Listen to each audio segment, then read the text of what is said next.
matters are fast-moving. Unlike other big rallies, Bit earlier at about 7 a.m., a group from the Coast Guard. Welcome to #PHVote 2013. Today on Rappler. If you had no participation in the kickback scam at the TRC, are you calling these 7 whistleblowers as liars? Corruption scandal witness Dennis Cunanan fails to convince senators he did not benefit from the pork barrel scam. So, yung wrong spelling po, imbes na I, naging I, naging I. Pati rong pereng kinopya pa. Lahat po sila pare-pareho na ganun. Senator Santiago says Cunanan's testimony shows a conspiracy among 3 senators to pocket public money. And Ukraine's autonomous region Crimea asks to join Russia.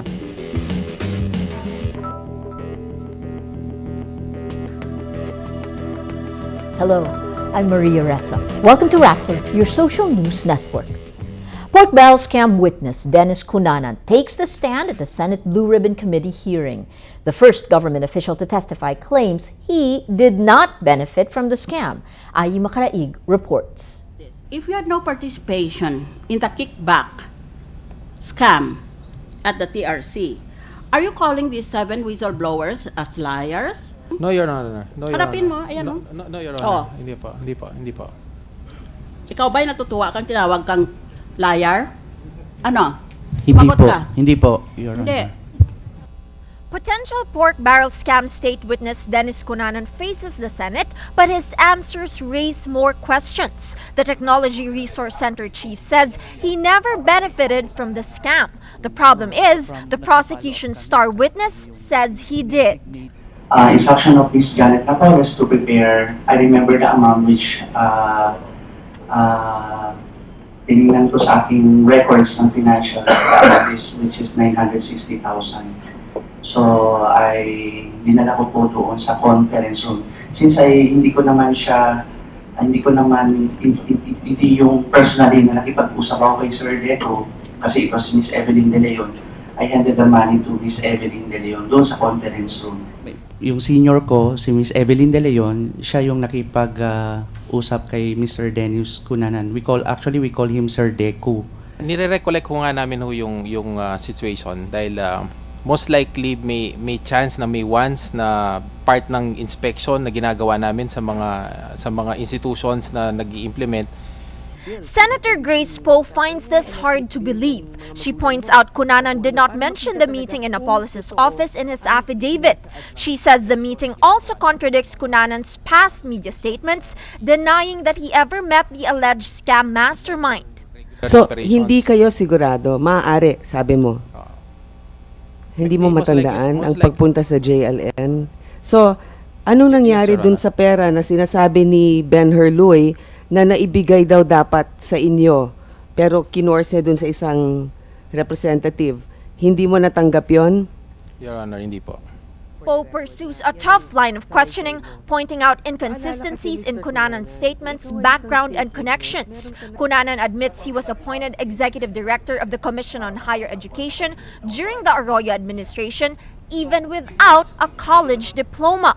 Senator Miriam Defensor-Santiago too rejects Cunanan's claims of innocence. Using a line from an Oscar-winning song, Santiago says he cannot evade liability. Kita mo na, sinabi ko na sa iyo, let it go. Dahil you keep on insisting that you're innocent. So we'll have to keep on, this is not a hearing about you, this is a hearing about, this is an inquiry in aid of legislation. Paano natin masara itong mga butas sa sistema?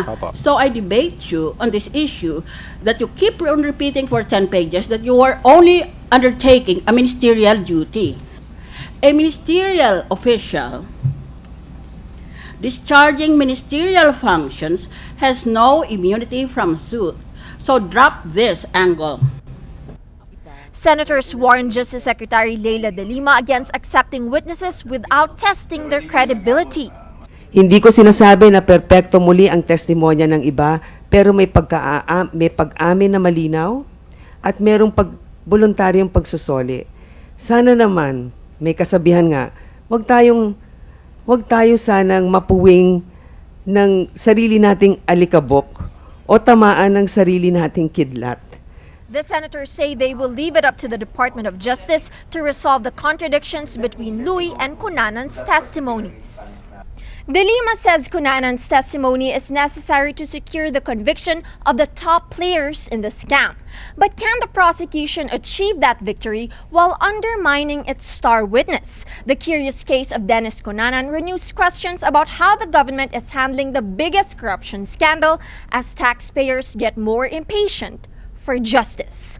Ai Makaraig, Rappler. Dennis Cunanan says the senators implicated in the pork barrel scam submitted identical documents to his office. In the Senate hearing Thursday, the head of the Technology Resource Center, or TRC, says endorsement letters signed by Senators Juan Ponce Enrile, Jinggoy Estrada, and Bong Revilla had similar typographical errors. Yung wrong spelling po, imbes na I, naging I, naging I. Pati wrong spelling tinopya pa. Lahat po sila pare-pareho na ganun. Spelling yung kanilang project description. Senator Miriam Santiago says Cunanan's testimony shows a conspiracy among the three senators to pocket billions of pesos of public money. What happened with the PDAP-funded projects of Senators Revilla and Estrada was part of a conspiracy kasi mga papeles nila pare-pareho. Parehong paggawa, parehong lengguwahe, parang nakopyahan lang sila. Cunanan says he personally called Revilla and Estrada to verify their signatures in pork barrel documents. In Enrile's case, he talked to the senator's former chief of staff, Gigi Reyes. Santiago says she found Cunanan's testimony on the three senators credible, but not his claim that he did not receive kickbacks. For our social media post of the day, does the public believe Dennis Cunanan's testimony? Some seem skeptical. Gold Rush says, I'm not seeing any light at the end of this tunnel. By the way things are shaping, I'm not sure if the people indicted will ever be convicted. Patrick Von Collins says, I doubt Cunanan's motive. He's just helping Louie create a new web of lies. Pork barrel scam whistleblower Ben-Hur Louie refuses to confirm reports he had a falling out with his ex-legal counsel, Levi Baligot, over differences in the testimonies of certain witnesses. During the hearing Thursday, Louie says Baligot should answer the allegations. Louie says he fired Baligot because he wasn't prioritizing his case. He says Baligot was more concerned about his, quote, advocacies. Baligot is also the lawyer of provisional state witness Dennis Cunanan. Rappler sources say Louie is concerned that his testimony and Cunanan's contradict each other. Louie says Cunanan benefited from the scam, which Cunanan denies. Lawyer Raymond Joseph Ian Mendoza is Louie's new counsel. Mendoza is a senior partner at the Mendoza, Antero, and Bautista law firm. A Manila Regional Trial Court prohibits alleged pork barrel scam mastermind Janet Lim Napoles and her family from touching select assets in their name until mid-March. The Provisional Asset Preservation Order issued February 26 covers bank accounts, monetary instruments, motor vehicles, and real properties. The order also covers other suspects in the pork barrel scam, including former Napoles employees turned whistleblowers. The Court of Appeals ordered Napoles' bank accounts frozen in August 2013. In its investigation, the Anti-Money Laundering Council discovered, quote, highly suspicious transactions in Napoles' bank accounts and insurance policies. It was also discovered that the Napoleses have no other legitimate sources of income to explain their wealth. The Justice Department on Monday files tax evasion cases against former Chief Justice Renato Corona.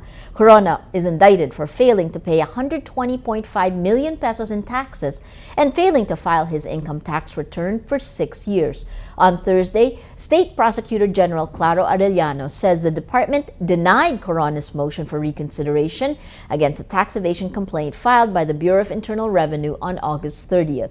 Corona's arraignment is set on March 26 and April 2. The impeached Chief Justice says he is, quote, a victim of insatiable gluttony of senators and congressmen. Corona was dismissed in 2012 for failing to accurately declare his wealth in his statement of assets, liabilities, and net worth. Terrorist attacks are a stark reality in a post-9/11 world. The Philippine military launches an elite unit to respond to chem-bio emergencies. Carmela Fonbuena reports.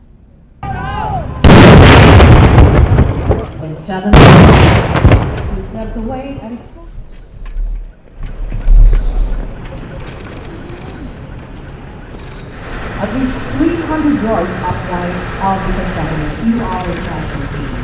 We will give them gas masks. The Armed Forces of the Philippines shows off its 4-month-old CBRNE unit, capable of responding to new threats of chemical, biological, radiological, and nuclear explosives. It's a unit that the military hopes it will not need to deploy, but incidents worldwide show the threat is real. This 30-man unit is trained to respond to the most demanding emergencies of all, terrorist attacks. The training and the equipment are expensive, but the plan is to grow this team and deploy them nationwide. That this is just the start of building up our own capability, and we have started it and we will improve on it. We will come up with a bigger unit, and we will acquire more equipment to improve the capability of this unit. The Philippines is where top terrorist Khalid Sheikh Mohammed hatched the Bujinka plot, the blueprint of which was used in the 9/11 attack in 2001. In the same year, anthrax, a lethal chemical, was used to lace letters sent to U.S. agencies.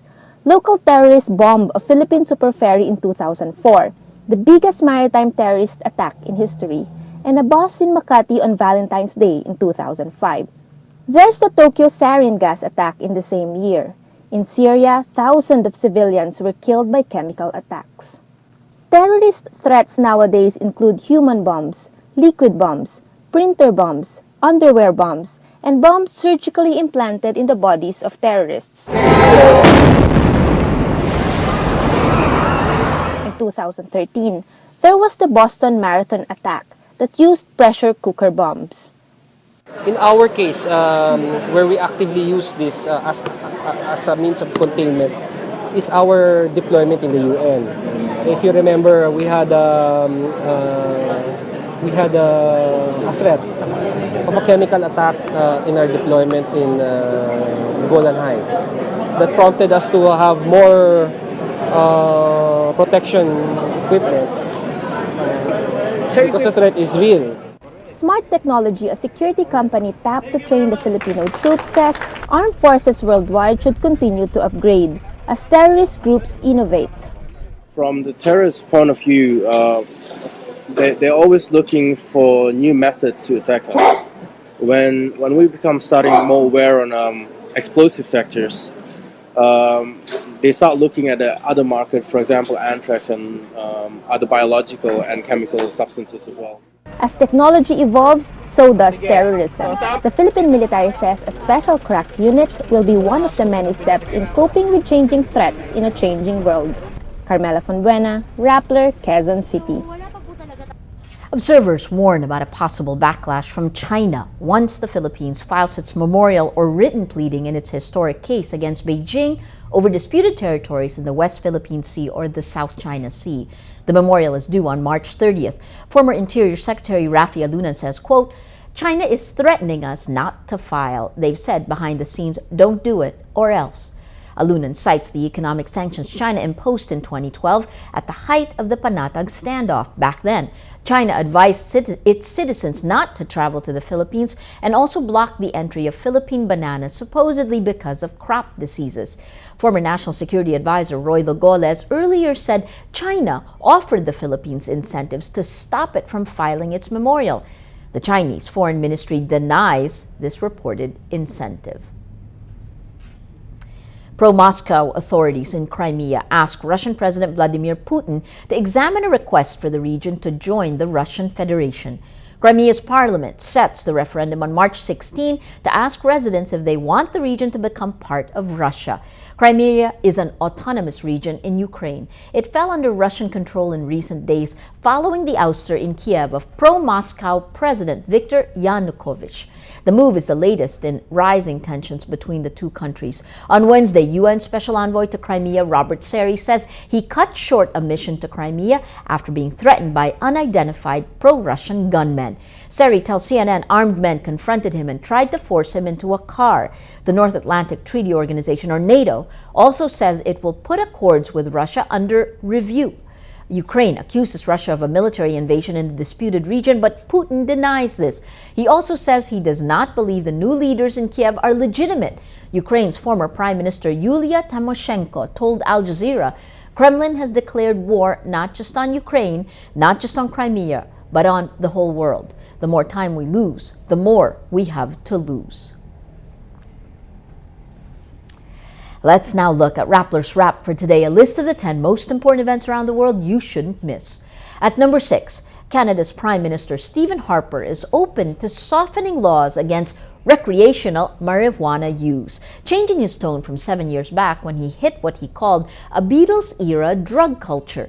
Harper's apparent about-face comes after rival Justin Trudeau's call to legalize marijuana. Trudeau, who has admitted smoking pot since being elected to Parliament in 2008, has come out ahead in polls. Under the proposed law, police would be allowed to fine pot smokers for possession of small amounts of cannabis instead of filing criminal charges. At number 8, North Korea says a recent series of missile and rocket tests are justifiable self-defense drills. Over the past week, Pyongyang fired half a dozen short-range missiles into the sea off its east coast. The move violates UN sanctions banning ballistic missile tests by Pyongyang. But in a statement, a Korean People's Army spokesman says the tests were, quote, ordinary military practice that does not affect regional peace or stability. The tests are seen as a show of anger over ongoing military exercises between South Korea and the United States. And at number 10, doctors announce a second case of a baby who is free of the HIV virus after being treated within hours of birth. The baby was born in Los Angeles to a mother infected with HIV. 4 hours after birth, the baby was given treatment-level doses of antiretroviral drugs. 6 days later, the virus was undetectable. The latest research follows the approach taken for a Mississippi baby who has been off treatment for 21 months and still has no detectable virus. For the full top 10, visit Rappler.com's The Wrap.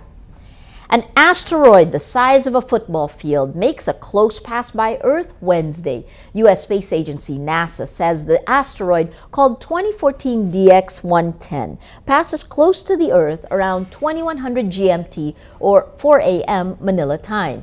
NASA says such close encounters happen about 20 times a year. Its closest approach to Earth will be at about 350,000 kilometers, a bit closer than the average lunar distance of 385,000 kilometers. Every story on Rappler has a mood meter, which gives you 8 emotions to choose from. Click how you feel and your vote comes down to the mood navigator in the middle of the front page. That crowdsources the mood of the day. It also gives you the top 10 stories that have affected our readers and viewers the most over the last 24 hours. These stories have gotten the most number of votes in their mood meter. They've affected us emotionally. If we take a look, it's red and green, a little bit Christmassy, with this one gray, which is don't care. Chris Aquino and James Yap reach an agreement on custody issue. You have 55% don't care, but 28% happy. That green coming out in the story with the most number of votes in the last 24 hours. It's a sports story. Ateneo beats La Salle to kick off UAAP volleyball last dance. You have 17% amused and 68% happy. That green bringing it out to the mood of the day. Today, most people are happy. Well, that's Rappler's Newscast for today, Thursday, March 6, 2014. Visit Rappler.com and watch our newscast Monday to Friday. Tell us how you feel on our mood meter and help us crowdsource the mood of the day. I'm Maria Ressa. As we say at Rappler, tomorrow begins today.